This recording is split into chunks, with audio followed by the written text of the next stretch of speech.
नमस्कार, वापस आप सभी का स्वागत है हमारे इस यूट्यूब चैनल में।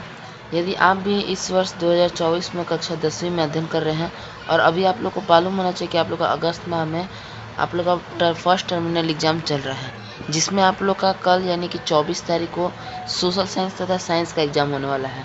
तो साइंस का एग्ज़ाम का क्वेश्चन पेपर हमारे चैनल एपी लर्निंग पे आपको डाल दिया गया है, जिससे आप जा कर के देख सकते हैं। अभी की इस वाली वीडियो में हम लोग सोशल साइंस का ओरिजिनल क्वेश्चन पेपर लेकर आ चुके हैं, जो कि आपका प्रत्येक एग्ज़ाम की बात ही 100% एग्ज़ाम से लड़ने वाला होगा, क्योंकि इसका आप साक्ष्य आप सुबह के एग्ज़ाम में भी देख सकते हैं, जो कि हिंदी एवं संस्कृत का पेपर जब हमने मिलाया तो A to Z एक भी क्वेश्चन इधर उधर का नहीं था, A to Z आपका लड़ा है।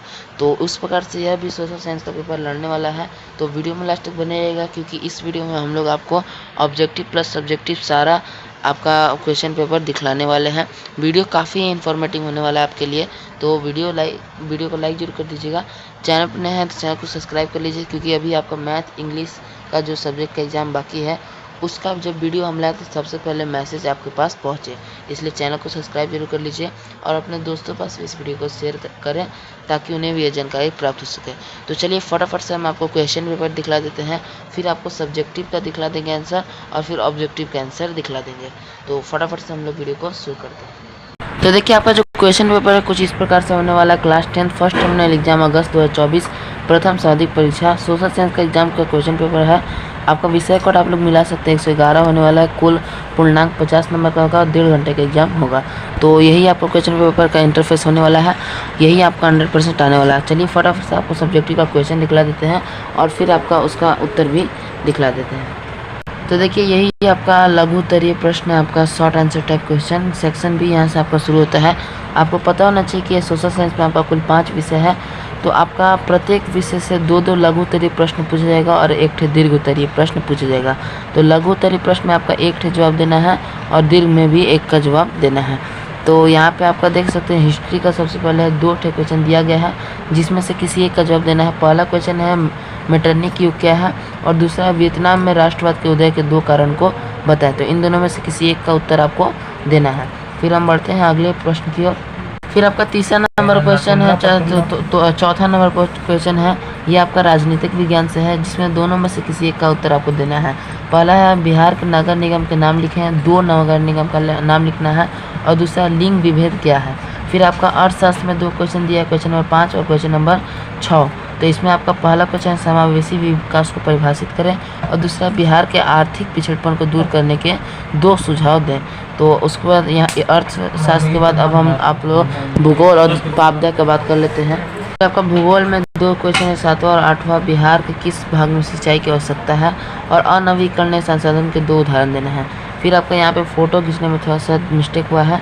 फिर आपका आपदा प्रबंधन है, क्वेश्चन नंबर 9 10 बाढ़ को रोकने के 2 सुझाव देना है और आपदा प्रबंधन की आवश्यकता क्यों है। तो इस प्रकार से आपका पूरा क्वेश्चन होने वाला है एग्जाम में। अब हम लोग फटाफट से सबका आंसर आपको दे देते हैं। तो देखिए, जैसा कि हमने दिखाया, पहला नंबर आपका प्रश्न था मेटरनिक युग क्या है। तो मेटरनिक युग के बारे में आप लिख सकते हैं कि मेटरनिक युग फ्रांस की क्रांति के बाद नेपोलियन के युद्धों के पश्चात यूरोप में राजनीतिक पटल व मेटरनिक के उदय का एक नया युग का सूचक है, जिसमें समानता मेटरनिक युग कहा गया था। यह युग 1815 से 1848 तक रहा।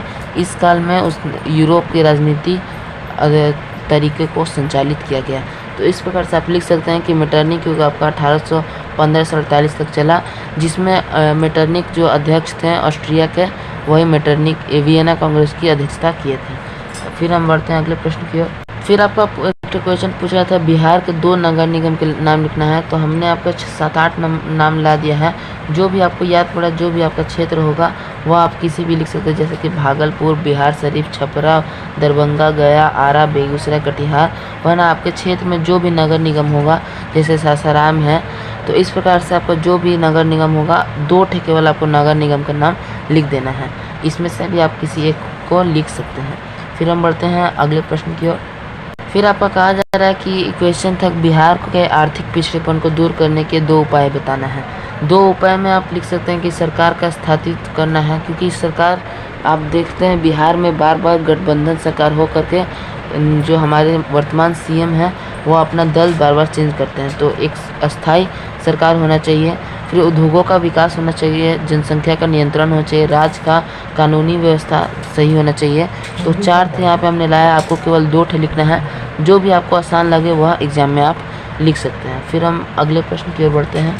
फिर आपका क्वेश्चन था अनवीकृत संसाधन का 2 आपको एग्जाम्पल लिखना है। तो यहाँ पे हमने या परिभाषा भी दे दिया, तो आपको परिभाषा मानकर तो लिख सकते हैं। एग्जाम्पल में आप कोयला व पेट्रोलियम या प्राकृतिक गैस 3 ठे उदाहरण हैं, आप कोई भी 2 ठे उदाहरण लिख सकते हैं। अब हम अंतिम प्रश्न की ओर चलते हैं, लघु उत्तरीय में। तो आपका आपदा प्रबंधन में आपका लास्ट क्वेश्चन पूछ रहा था कि बिहार के बाढ़ नियंत्रण के 2 उपाय लिखना है। तो आप पहला लिख सकते हैं कि नदियों के ऊपरी क्षेत्रों में अनेक जलाशय बनाए जा सकते हैं और सहायक नदियों व धाराओं के अन्य छोटे छोटे बांध का निर्माण किया जा सकता है। तो यह आप 2 ठे आप उपाय लिख सकते हैं बाढ़ के नियंत्रण के। तो आपका लघु उत्तरीय में 10 में से 5 का जवाब देना था, हमने 5 का जवाब दे दिया। अब आपका दीर्घ उत्तरीय को हम लोग फटाफट से दिखला देते हैं आंसर। तो देखिए आपका दीर्घ उत्तरीय में आपका 8 थे क्वेश्चन टोटल दिया गया है और जिसमें से आपको 4 ठे का जवाब देना है। तो हिस्ट्री में आपका 2 ठे क्वेश्चन है, 1 का जवाब देना है। तो हमने क्वेश्चन लिया है पहला कि पूछ रहा है कि जर्मनी के एकीकरण में बिस्मार्क की क्या भूमिका है। तो आप इसका उत्तर यहाँ से लिख सकते हैं। हम आपको इस कॉपी में इसको उतार सकते हैं या स्क्रीनशॉट ले सकते हैं। तो हम धीरे धीरे स्क्रॉल करते हैं। इतना आपको लिख देना है कि जर्मनी के एकीकरण में बिस्मार्क ही जर्मनी के एकीकरण का नींव रखे थे, जिनके बदौलत जर्मनी का एकीकरण हुआ था। सारा जानकारी आप लिख सकते हैं। फिर हम अगले प्रश्न की ओर बढ़ते हैं। फिर आपका सिविक्स का क्वेश्चन था कि भारत में संघात्मक शासन की विशेषता का आपको लिखना है। इस संघात्मक व्यवस्था है उसकी क्या विशेषता है। तो आप 6 ठे यहाँ हमने लाया है, लिख सकते हैं। पहला संविधान को स्वच्छता रखा गया है, मतलब कि सबसे सर्वोपरि संविधान है हमारे भारत में। फिर उसके बाद संविधान के द्वारा केंद्रीय सरकार और इकाइयों की सरकारों की शक्तियाँ का विभाजन किया गया है। जैसा कि आपको पता होना चाहिए कि आप लोग का सरकार का जो शक्तियाँ हैं वो विभाजित है, केंद्र स्तर पर, राज्य स्तर पर और स्थानीय स्तर पर। तो वह भी एक विशेषता है हमारे संविधान का। फिर है आपका कि लिखित व कठोर संविधान है हमारे यहाँ।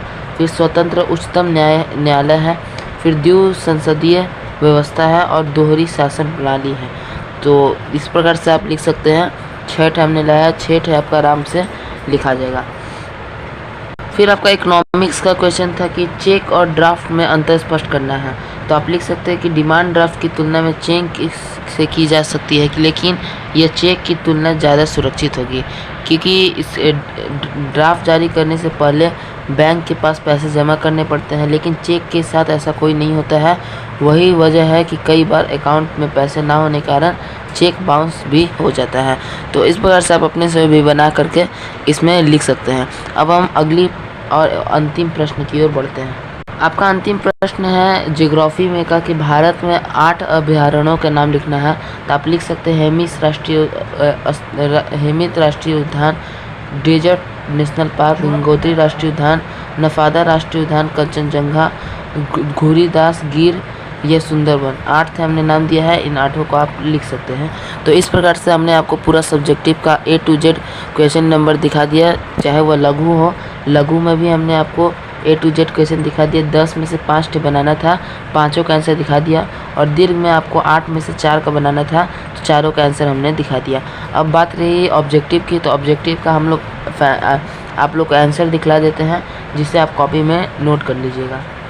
तो देखिए आपका ऑब्जेक्टिव का खंड है वस्तुनिष्ठ प्रश्न है। ऑब्जेक्टिव नंबर आपका पहला का है, दूसरा का डी, इस प्रकार से आंसर है। आप 30 ठे का 30 का आप यहाँ से कॉपी में नोट कर सकते हैं।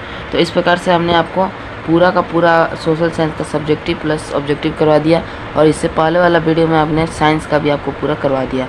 तो आशा करते हैं कि आपको वीडियो पसंद आएगा। वीडियो पसंद आए वीडियो को लाइक जरूर कर दीजिएगा और चैनल को सब्सक्राइब कर लीजिए, क्योंकि आने वाला एग्ज़ाम मैथ और इंग्लिश का है, जिसका हम जैसे ही पेपर डालें तैसे ही आपको नोटिफिकेशन पहुंच सके। तो इसलिए चैनल को भी सब्सक्राइब कर लीजिए और अपने दोस्तों पास भी इस वीडियो को शेयर जरूर करिएगा। तो हम मिलते हैं आपसे अगले में, तब तक जय हिंद जय भारत।